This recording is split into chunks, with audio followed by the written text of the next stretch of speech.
Spaniards live to nearly 84, longer than almost anyone on Earth. They also have among the fewest babies, 1.1 per woman.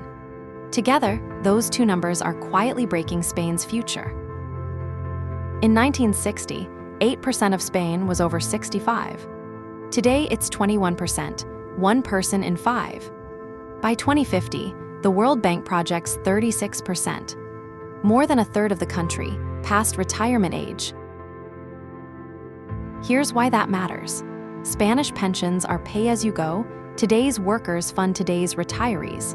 In 1960, nearly 8 workers stood behind every pensioner. Today, barely 3.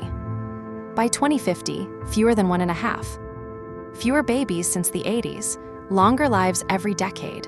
The math only moves one way.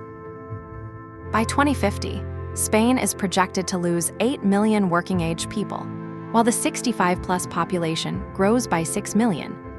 That leaves higher taxes, smaller pensions, later retirement, or more people, through work, through immigration, through births.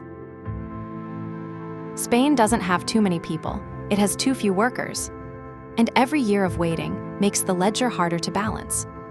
Which country should we explain next?